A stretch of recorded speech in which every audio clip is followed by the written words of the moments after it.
Halo, team? Hej, tu Marek. Jak to jaki Marek? Z Polski.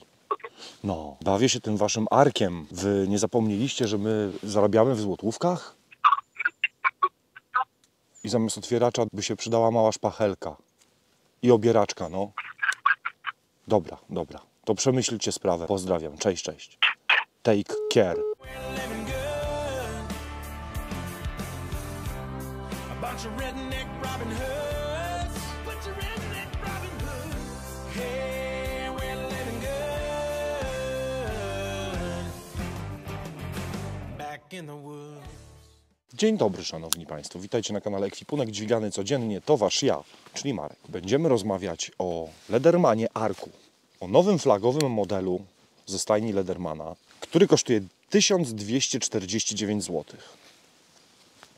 Będziemy rozmawiać o wielu rzeczach, ale głównym tematem będzie Lederman Ark, którego używam od 17 października. Z jakichś niewiadomych, nieznanych mi bliżej przyczyn nie mogliśmy otrzymać go wcześniej, żeby się wcześniej pobawić i na przykład w dzień premiery już powiedzieć, co na ten temat myślimy. Więc ja go mam od dnia premiery. Używałem go uczciwie. Myślę, że zrobił więcej niż standardowo tool noszony przy tyłku zrobi przez rok. Zrobił ze mną cały dosyć duży remont. Tyrałem go jeszcze na EDC Campie i sobie pogadamy co i jak. On jest drogi, tym bardziej jak na polskie warunki. Pogadamy też o tym, czy ludzie, którzy widzieli go na zdjęciach, mogą tylko w kontekście ceny powiedzieć, że to gówno, że to lipa i że się do niczego nie nadaje.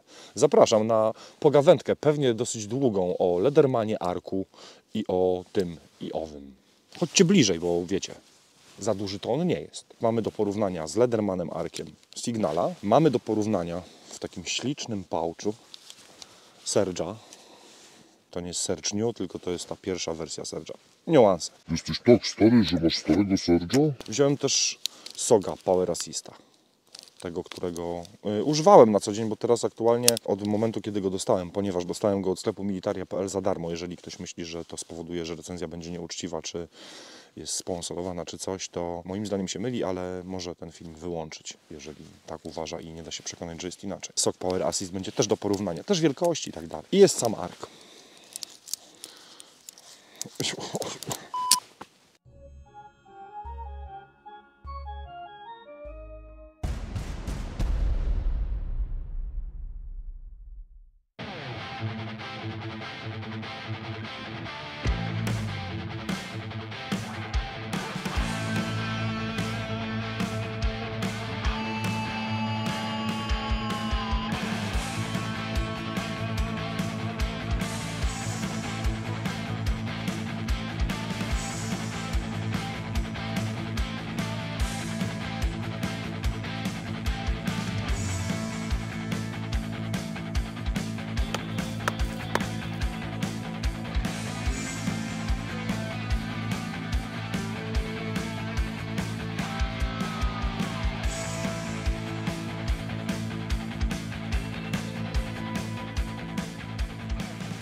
Ark to nowy flagowy model Ledermana, bo do tej pory flagowym modelem, takim znajdującym się w seryjnej produkcji, był Charge TTI Plus. Jestem Polakiem, mało zarabiam w złotówkach. Zacząłem używać, wrzuciłem zdjęcie i bardzo dużo ludzi się wypowiadało, że shit. Tylko i wyłącznie dlatego, że jest w tej cenie, w jakiej jest. Ale uważam, że po pierwsze to nieuczciwe i nieprzyzwoite potraktowanie, bo oprócz oceny w kontekście ceny należałoby jeszcze pogadać o funkcjach, o jakości wykonania, o materiałach, o tym, że ta cena u nas w porównaniu z ceną w Stanach może jest podobna. W Stanach jest trochę mniejsza, bo wiadomo, cło, waty i tak dalej, różne procenty, ale przede wszystkim jest zasadnicza różnica między tym, ile arków za średnią pensję może kupić przeciętny Amerykanin i ile arków, mówię o Ledermanie Arku, może kupić przeciętny Polak. I tu jest zdecydowana i zasadnicza różnica, która powoduje, że myślę, że my, jako społeczność z Polski, możemy go trochę nie tak potraktować jak trzeba. Uważam, że, bo ja go tyrałem naprawdę, nie? Teraz na kampie dostał, zresztą widzieliście na przebitkach, jeszcze pewnie zobaczycie, dostał oporowo, dlatego jest zresztą upieprzony, bo między innymi tłukł cegły i strugał cegły też, bo MagnaCut. Lederman pisze, że to jest pierwszy tool, który ma głównie ostrze noża ze stali MagnaCut.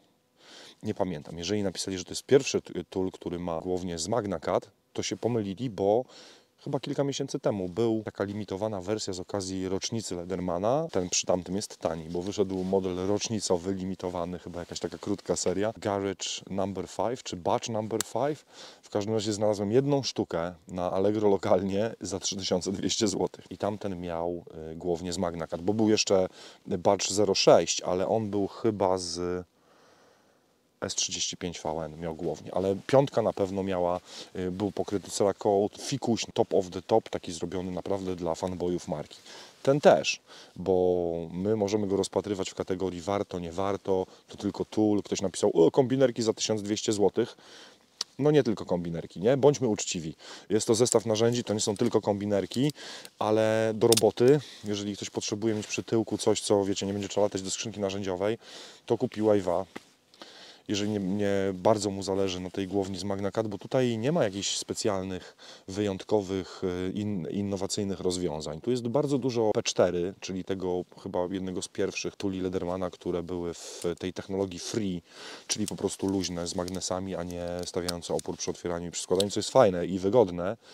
No pytanie, jak dużo można za to skasować. Po kolei pogadajmy może najpierw o funkcjach, później sobie porównamy, później pogadamy o plusach, o minusach, bo on ma sporo minusów. To nie jest tak, że to jest ani tool idealny za 1249 zł. Czy jest najlepszy?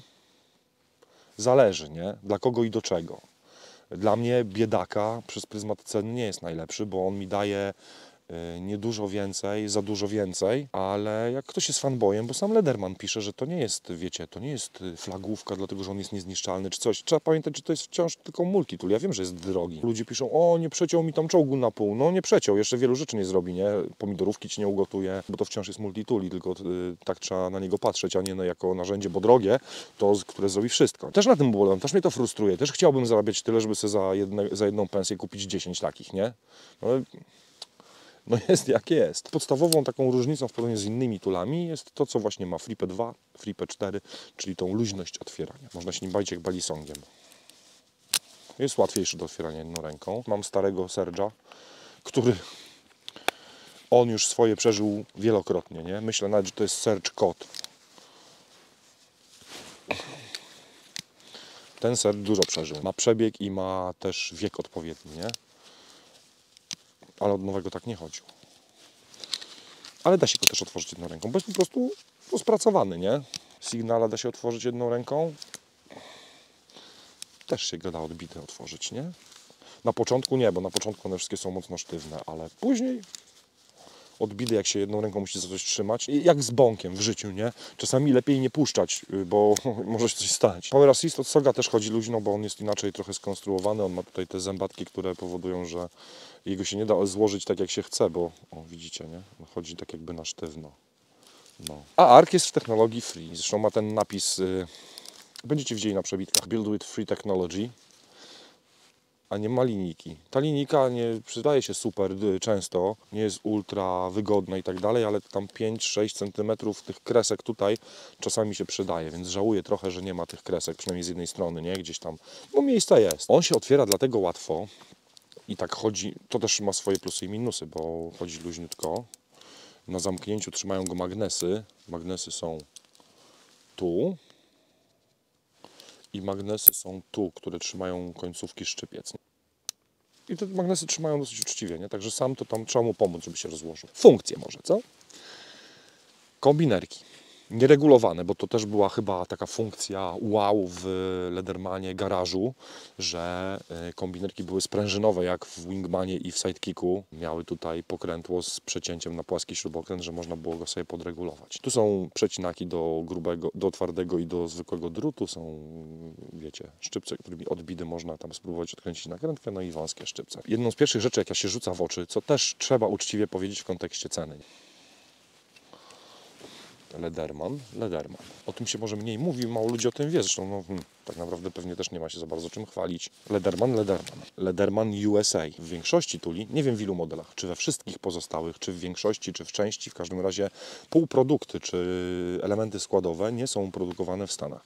Tutaj nóż z Magna Cat głowica kombinerek, to wszystko jest made in USA, więc automatycznie droższe. Szczególnie z naszej branży ludzie w Stanach mają odczuwają większy patriotyzm. Znaczy u nas też tak jest, ale nie chodzi o made in USA, tylko made in Poland. U nas dużo chłopaków, zresztą jestem sam jednym z nich, jeżeli się da, to staram się kupować polskie zamiast zagranicznych. Jestem z tego dumny, jeżeli to jest dobre. Dostęp do wszystkich narzędzi jest z pozycji zamkniętego tula. Mi to pasuje, nie? Bo wkurza mnie to, że muszę na przykład otworzyć tula, żeby otworzyć piłkę czy coś. Tutaj po otwarciu są tylko kombinerki, a po zamknięciu Lederman pisze, nie wiem, czy to jest kwestia tłumaczenia czy coś, w każdym razie Lederman pisze, że w Arku jest 20 narzędzi. Nie, to nie jest 20 narzędzi. Może to jest 20 funkcji, ale nie nazywałbym tego narzędziami, nie? Bo jeżeli na przykład jest pilnik, który ma z jednej strony pilnik taki zwykły, wiecie, kratkę do stali albo do drewna, odbity. Z drugiej strony jest napylony diamentami, a poryflowany ma jeszcze tutaj to nie są 3 narzędzia, nie? To są 3 funkcje jednego narzędzia. Grzbietowy, tutaj jest napylony diament, a tutaj jest po prostu pocięty w kratkę. Ten pilnik diamentowy jest fajny o tyle, to jest chyba w ogóle jeden z dłuższych pilników, jakie są w tulach,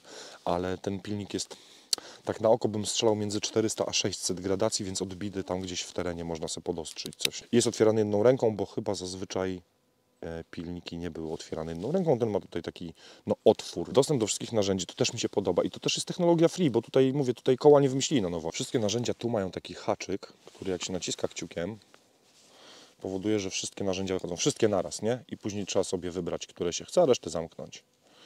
O, z tej strony jest. To nie jest tak naprawdę gruby śrubokręt, to jest narzędzie do podważania, to jest taki prybar, nie? Czy mini łomik, z jednej strony ścięty. Grubości pewnie ze 3 mm, a może 3 z groszem. Pewnie bardziej martwiłbym się, że on tutaj gdzieś pierdyknie na piwocie, niż tu się go da złamać, bo jest naprawdę gruby, nie? No ale do otwarcia farby polecam, przydaje się mocno, do otwierania puszek, do wydłubania na przykład okucia ze starego zamka. I tu ma oczywiście otwieracz do kapsli, nie? Jeżeli ktoś używa. Dalej ma coś, co wielu osobom się przydaje, na przykład ludziom, ja nie noszę okularów jeszcze, chociaż chyba powinienem zacząć, cholera, ale ludzie mówią, że jest bardzo dobry właśnie, żeby sobie dokręcić śrubkę w oprawkach okularów i tak dalej. On jest też wyciągany, ten mały śrubokręcik i jest zamieniany, bo z jednej strony jest mały krzyżak, czyli Philips, a z drugiej strony jest malutki płaski. Oprócz tego z mojej perspektywy, bo też to przeżyłem i cholera zgubiłem jedną śrubkę, jest fajny, bo kiedyś używając obiektywu 70-200, on jest skręcony na śrubki i te śrubki są pod taką obejmą.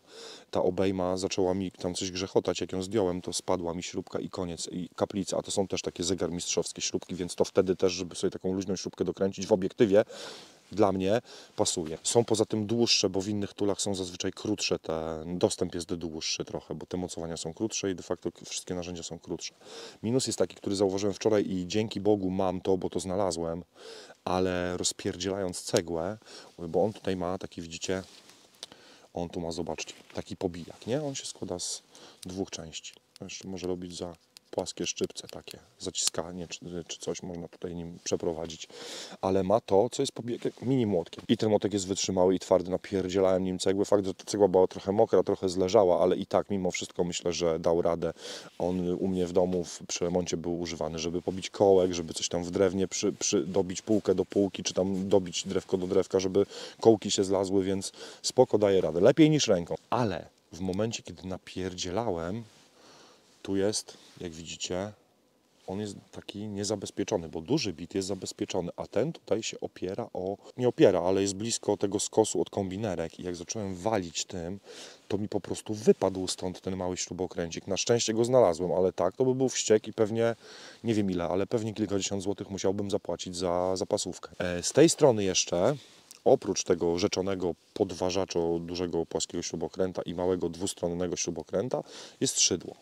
To szydło mogło być trochę dłuższe i to jest szydło, które nie ma otworu, bo zazwyczaj szydła mają tu otwór. Chyba gdzieś, patrząc na opis, czy gdzieś na stronie Ledermana, nie jestem pewny, ale wydaje mi się, że widziałem opis, że zrezygnowali z tego specjalnie na rzecz wytrzymałości narzędzia. Nie? On jest też dobry do otwierania paczek, do rysowania, do zaznaczenia na przykład nawet na stali, czegoś jako rysik, także on ma też kilka funkcji. Tylko, że jest to taki dosyć mikry, ale wystarczy, nie? Przynajmniej można sobie go złapać i tam coś robić tak też precyzyjnie. No i tu ma jeszcze z tej strony nożyczki. To są nożyczki, te nożyczki są fajne, też ich używałem i przy kartonach, i przy papierze, i przycinałem żyłki przy roletach.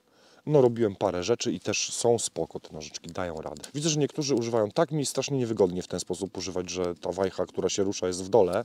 Ja wolę zdecydowanie używać tak, że używam kciuka, nie? Ale przyzwoite są nożyczki, nie są może tak duże, wygodne jak w Serge'u, no ale ten tool jest mniejszy, lżejszy i tak dalej. A z drugiej strony jest mniej narzędzi. On nie jest, mówię, nie jest w żaden sposób wypasiony super.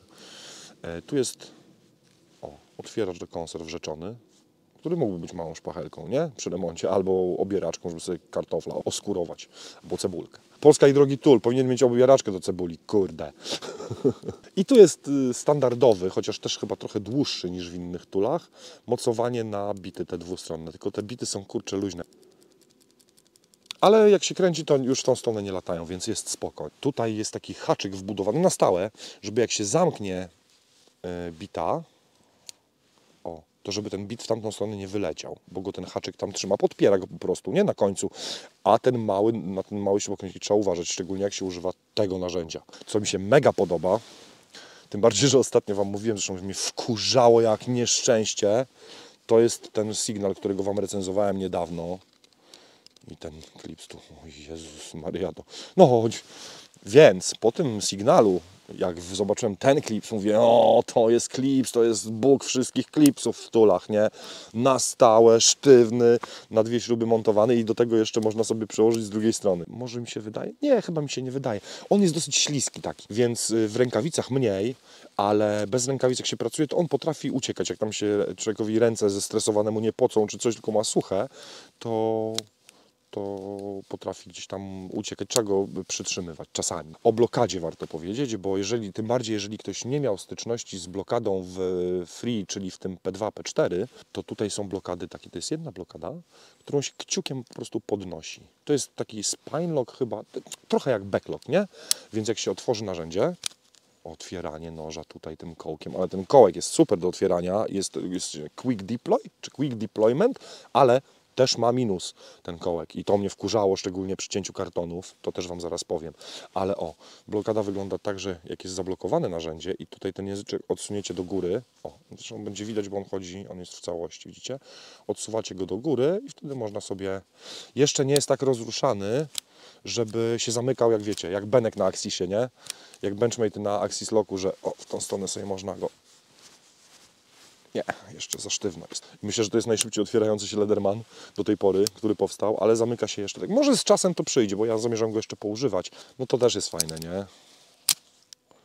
Że się tak szybko otwiera. Szczególnie mówię, stoisz gdzieś na drabinie, trzymasz jedną ręką rynnynię, musisz drutka dokręcić coś i głupio byłoby się puścić. Znaczy w ogóle głupio się puszczać, ale tam mogłoby to się skończyć mocno tragicznie i ała. Jest jeszcze oczywiście piłka. Piłka dwurzędowa, standardowa, też otwierana jedną ręką, bo też ma otwór, też blokowana, wszystkie narzędzia są blokowane. Te dwurzędowe piłki w Ledermanie są super, zresztą w innych toolach takich renomowanych marek też, często w tych tanich też są przyzwoite te piłki. Ostry grzbiet, bo też z krzesiwem go sprawdzałem, więc to taka fajna rzecz, no tylko, że też jak w życiu, nie? Trochę krótka, no.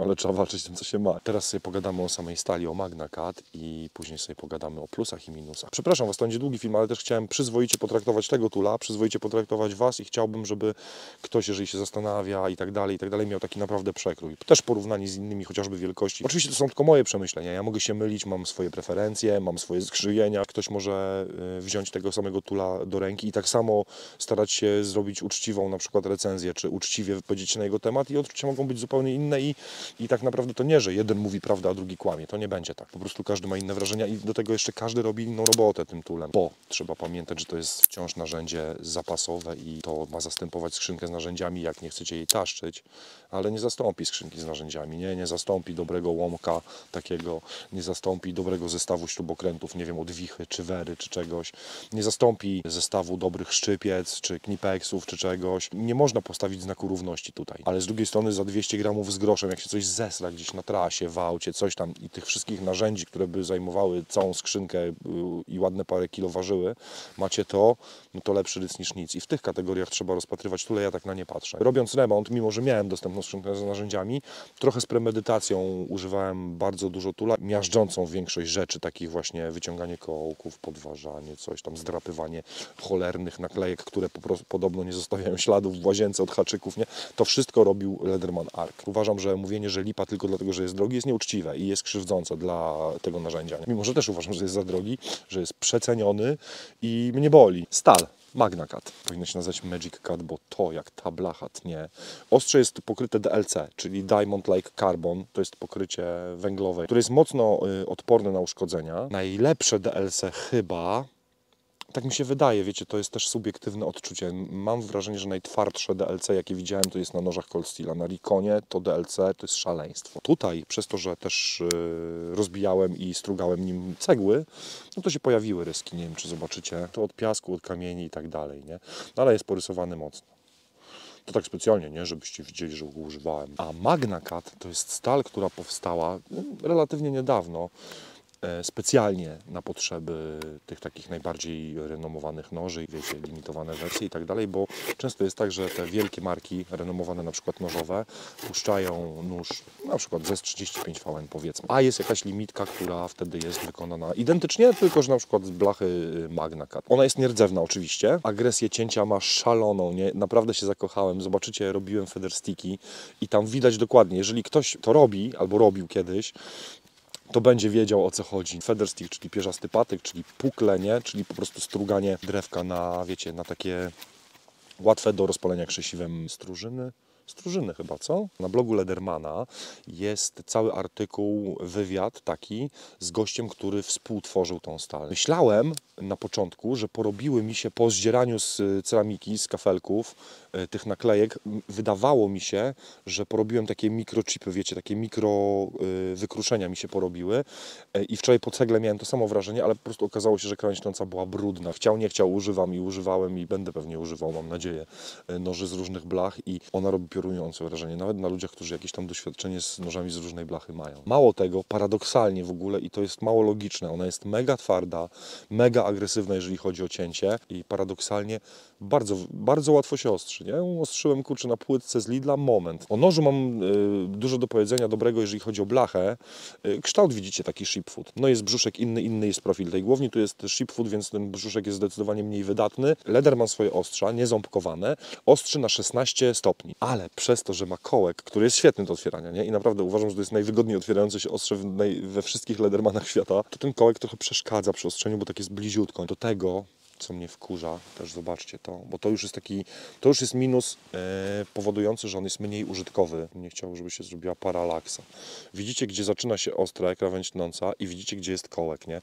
Ten kołek, jak się coś tnie, nie wchodzi głęboko, to ten kołek nie przeszkadza, ale jak się wchodzi głęboko, to ten kołek zabiera dobre 6 mm z ostrego, no bo przeszkadza, nie? Bo jak na przykład przy cięciu kartonów, to się haczy o ten kołek. O ergonomii, o plusach, dobra. To jest jeden z niewielu tuli, który wygnał z mojej kieszeni folder i nie za bardzo mnie to wkurzało. Oczywiście ten nóż jest zdecydowanie za mały do zrobienia sobie jedzenia i tak dalej, jak jest remont, wiecie, i trzeba wszystkiego szukać w jakichś kartonach i tak dalej, to trzeba używać tego, co się ma pod ręką. Ale faktycznie wyjąłem z kieszeni foldera i przez ten czas od 17 października nosiłem w kieszeni tylko tula i mi nie przeszkadzał. Mi się podoba to, że on jest taki w miarę prosty. Przez to też, ja nie lubię używać zazwyczaj noża w tulu, zresztą zawsze mam przy sobie folder, ale nie lubię między innymi przez ergonomię trzymania, a tutaj jego się trzyma dobrze. I w rękawicach, i bez. Mówiłem Wam, że jest śliski, ślizgawy, ale jeżeli chodzi o ergonomię, nic nie gniecie w paluch, jest wygodny i to mi pasuje. Pasują mi blokady, pasuje mi to otwieranie, bo mówię, tutaj jedną ręką sobie coś przytrzymujesz, więc to otwieranie jest spoko, ale w niektórych tulach innych, jeżeli się go poużywa jakiś czas, to one też się tak, wiecie, rozruszają, że może nie chodzą z taką łatwością, ale chodzą z łatwością wystarczającą, żeby go otworzyć jedną ręką. Ten młotek jest dużo fajniejszy niż w Signalu, mimo że jest gładki, a nie ryflowany jak tam. Podoba mi się klips. Klips jest, kurczę, mega. Podoba mi się to, że jest szybko, łatwo otwieralny nóż i ten nóż z Magna Cut mi się mega podoba. Tutaj jeszcze o przecinakach ważna rzecz, bo widziałem, że ktoś napisał, że przecinałem wkręt i poległ. Przecinaki składają się z dwóch części. Jest przecinak do drutu zwykłego i tu na końcu jest dosłownie 3 mm przecinaka. Widzicie, on jest taki, jakby tu jest taki uskok. To jest do twardego drutu. Jak się weźmie coś grubszego i się tutaj trafi tym, to się pewnie pogniecie, chociaż widziałem, że ludzie narzekają, że się właśnie wykruszał coś, może, nie wiem, może jakaś partia, może egzemplarze poszczególne, może tam był jakiś problem z hartowaniem. Tutaj u mnie jest spoko. Dobra, pogadajmy o minusach. Pierwszy minus, który jest minusem i nie minusem, to znaczy jest minusem, ale chyba się domyślam, skąd to się wzięło. Jak się go złoży, to grzechocze, nie? I chodzą, widzicie? co się dzieje z z ramionami od kombinerek, są wyjątkowo miękkie. Podejrzewam, że to jest kwestia tego, że to jest to właśnie free i przez to, że on ma chodzić luźno, no to nie jest tak dociśnięty i skręcony. Ale ten luz powstaje tu na pivotach, bo specjalnie sprawdzaliśmy na 4 ręce i tutaj jeżeli chodzi o szczypce, to one nie chodzą, nie pracują. To wszystko się dzieje tu, nie? Ale dzieje się mocno. W Surge'u prawie w ogóle. W Signalu w ogóle sztywniutko. W Sogu bo łatwiej chodzi, łatwiej się otwiera, więc to myślę, że to jest związane z tym. Drugi minus, który może jest wkurzający albo nie jest wkurzający, Surge. Signal.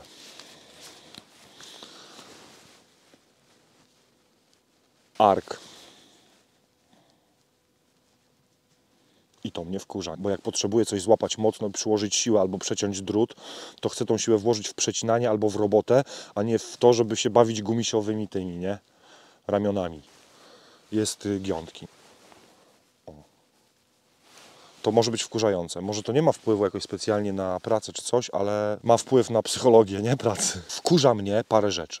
Lederman mówi, że to jest nowy flagowiec. Lederman mówi, że to jest dla fanów marki. Takich, którzy mają pewnie większość modeli, są z nimi od lat i fanom marki daje tylko połowę bitów, nie? Bo on w zestawie przychodzi z pouchem, o którym też zaraz pogadamy. I dostajecie tylko jeden listek, a cały komplet bitów od Ledermana to są 2 listki. Dostajecie tylko pół.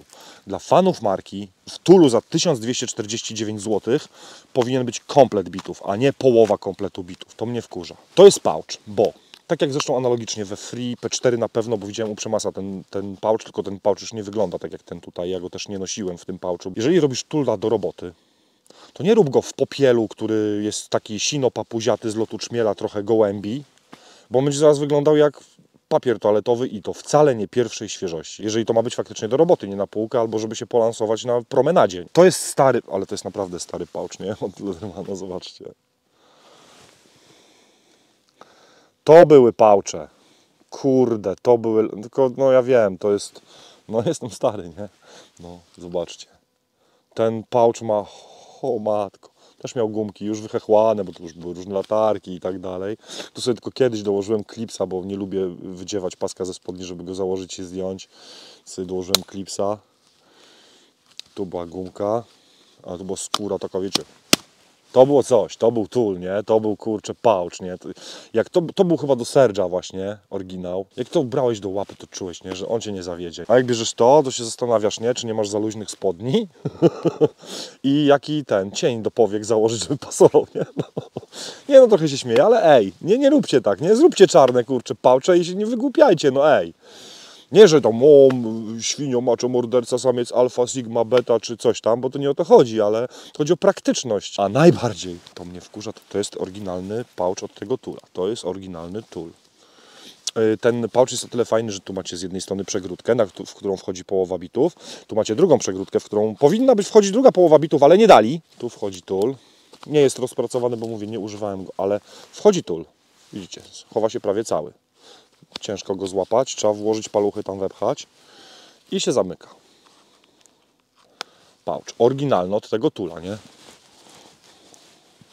Co to jest, że co?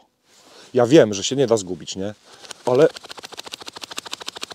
to jest kpina już. 1249 zł. Nie wkurzajcie mnie. Zróbcie to tak, żeby pasowało. Jak nie chcecie robić większych, to zróbcie zatrzask niżej. Po prostu. No to nie może tak być. To kurde za 2 tygodnie bym miał zawał przez głupi kawałek nylonu na pasku. Wiecie, to jest hiperbola, nie? Przesadzam z premedytacją, ale nie powinno tak być, żeby tutaj było 3 centy luzu. Bo poza tym on jest bardzo uczciwie zrobiony. Mi tylko nie pasuje kolor, bo będzie po prostu z praktyczności, bo zaraz będzie wyświechtany, będzie wyglądał jak psu z gardła wyjęty, ale to mi się mega nie podoba. Od razu mi lepiej. Ktoś z Was mnie prosił, żebym porównał do Surge'a. Tak wygląda przy Signalu. No Signal jest taki nietypowo, bo ma ten karabinek, nie? Na dole. Ale tak poza tym to jest ta sama długość. Tak wygląda przy Surge'u. Bo chyba wielkość się nie zmieniła. Ten Surge nowy, ten New, który jest dostępny, gabaryt ma ten sam. Bo Lederman mają generalnie 2 długości. Tak wygląda przy Sogu Power Assistie. No bo sok jest taki jak mniej więcej jak sercz, nie? Może nawet troszkę dłuższy. Ktoś narzekał i to prawda, chociaż mi to nie przeszkadza, bo nie używam w ten sposób, ale widziałem, że ktoś narzekał, że nie ma kółka chowanego. Przynajmniej ja nie znalazłem tu kółka chowanego, żeby sobie przyczepić na przykład zabezpieczenie jakieś, żeby go nie zgubić. Można do tego sobie laniard przyczepić. On ma tutaj otwór, tu ma otwór, ten klips, nie? Tu ma długi otwór, tu ma jeszcze mały otwór, więc może tego kółka wcale nie brakuje, po prostu jest inny sposób zamocowania sobie laniarda, czy tam jakiegoś retraktora, czy kawałka parakordu, czy czegoś, żeby mieć po prostu jeszcze do szlufki przyczepiony, czy tam na jakimś karabinku, czy coś, nie? W razie draki. Ceny? Wiecie, że ja nie lubię rozmawiać o cenach, bo ja wiem, że złotówka dla każdego z nas ma inną wartość. Jeżeli ktoś zarabia dużo złotówek, jest prezesem Orlenu, to sobie może kupić takich arków 1000, nie? Z pensji. Jeżeli ktoś pracuje sam, coś tam, to sobie może kupić 2,5 arka, nie? Za pensję. Więc to, ale tutaj warto o tym porozmawiać, ponieważ my narzekamy, że jest drogi. Oczywiście, że jest drogi. Porównując ze scyzorykiem, czy porównując z innymi tulami, na przykład nawet tej samej marki. Ja nie mam dużego doświadczenia z wickami. Ja za mało używałem wicków, nie miałem nigdy tula Victorinoxa, tak żeby się nim pobawić i widzę, że jest bardzo dużo też fanboyów marki Victorinox. I nie neguję, absolutnie. Może w Stanach są mniej popularne, no bo właśnie to Made in USA na nich robi większe wrażenie pewnie niż na nas, przez lokalny patriotyzm. Ale 1249 zł, wiadomo, on kosztuje $230 na półce w Stanach, bo nie ma cła, które chyba wynosi 8,5% na noże i tule, tak mi się wydaje. Waty są inne, bo tam chyba zależy od stanu w ogóle, jaki jest VAT. Więc on u nas jest droższy niż jakbyście wzięli $230, przeliczyli na złotówki według aktualnego kursu. Jak jesteście cieślą w Norwegii i zarabiacie, nie wiem, na polskie powiedzmy 30 000, to też na tego arka i na jego cenę będziecie patrzeć inaczej niż jak jesteście tutaj, nie wiem, pomocnikiem budowlanym, niewykwalifikowanym. Polska nie jest jakimś krajem priorytetowym dla Ledermana, co widać chociażby po tym, że nie ma wcześniej dostępnych dla ludzi takich jak ja, żeby wam móc pokazać na przykład w dniu premiery. Nasz kraj to taki jest raczej z tych mniej ważnych dla tego typu producentów. Pewnie przez rynek, przez ilość sprzedawanych sztuk i tak dalej, i tak dalej. Można sobie kupić Wave'a za połowę tej ceny. Jeżeli ktoś szuka tula, który ma wreszcie super stal, spoko. Jeżeli ktoś lubi po prostu mieć flagowce, albo jest fanboyem marki, albo jest też kolekcjonerem, spoko. Czy on zasługuje na miano nowego flagowca po charge'u? Możliwe, nie?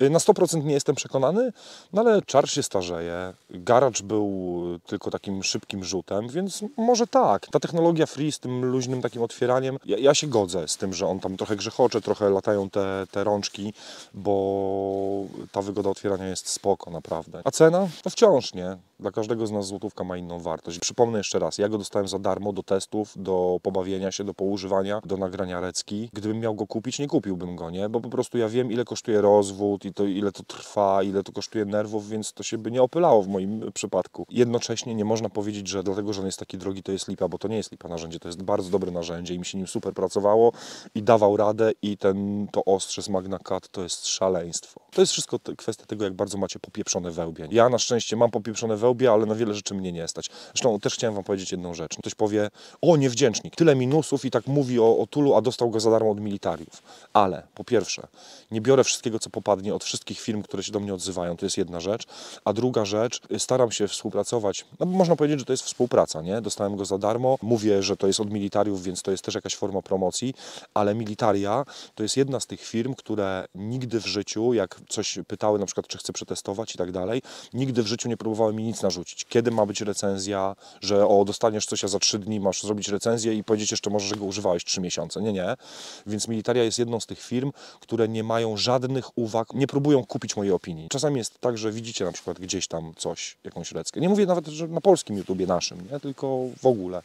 I pojawia się tu jakiś produkt, u mnie się nie pojawia. To czasami nie znaczy, że nie dostałem propozycji, bo jestem mały i z Polski i brzydki i stary, tylko czasami po prostu takich propozycji nie przyjmuję, bo na przykład firma chce, żebym coś zrobił w konkretnym terminie i ten termin jest za szybki i nie będę potrafił sobie w tym terminie wyrobić opinii. Albo firma sugeruje, albo czasem nawet żąda, żeby opinia była pozytywna i jeżeli znajdę jakiś mankament, to jeżeli to będzie niewielki mankament, to mogę o nim powiedzieć, ale jeżeli to będzie duży mankament, albo mankament, o którym oni wiedzą, albo nie, to nie mogę tego powiedzieć. To takiej recenzji nigdy w życiu nie zobaczycie na tym kanale. Choćby mieli zapłacić nie wiadomo ile pieniędzy.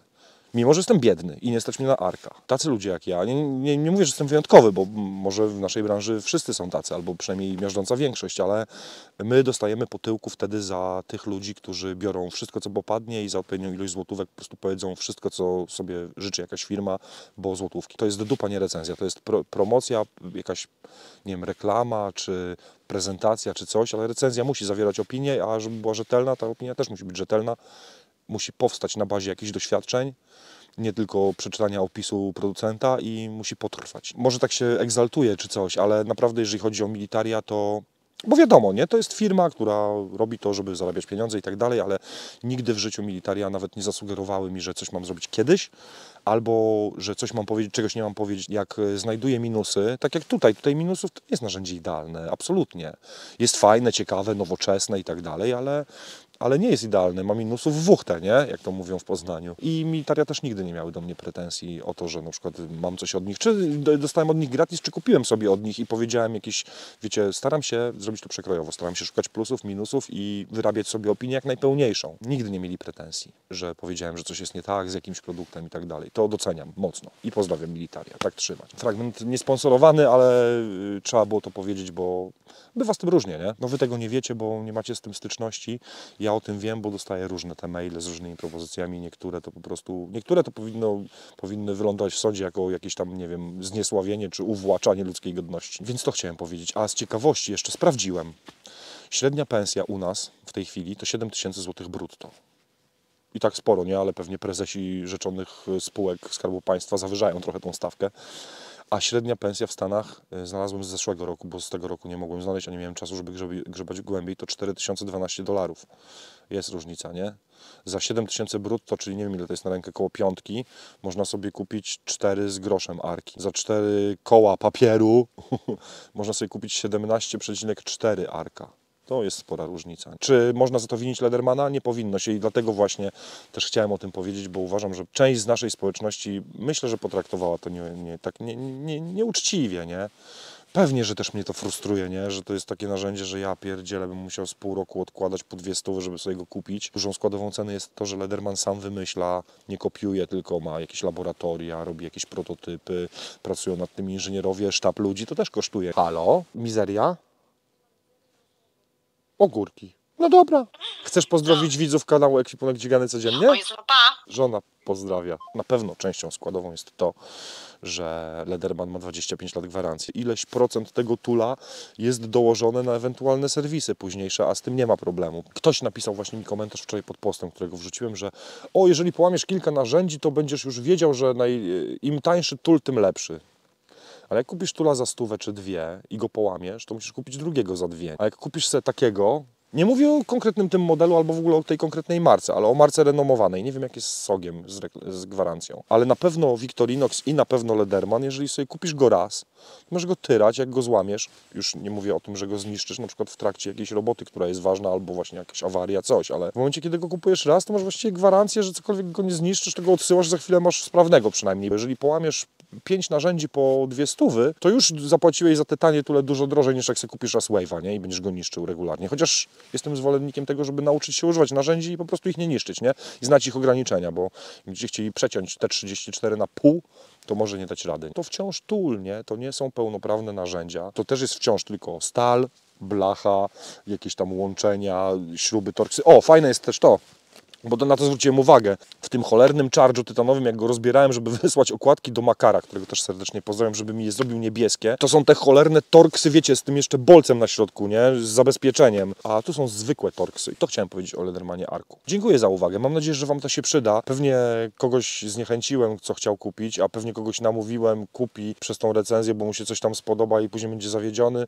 Ale na szczęście też jest tak, że jak ktoś już coś kupi, to wtedy za wszelką cenę broni tego i nie będzie mówił o wadach, tylko o zaletach, bo wiadomo, jak się na coś wydało pieniądze, to trzeba się przed samym sobą usprawiedliwić. I te wszystkie firmy na tym żerują po prostu, no, że my mamy tą psychikę taką wątłą, wiecie? Dziękuję bardzo za uwagę, trzymajcie się, do zobaczenia za chwilkę, pewnie w lesie, no, którymś, jakimś, gdzieś. Szacuneczek.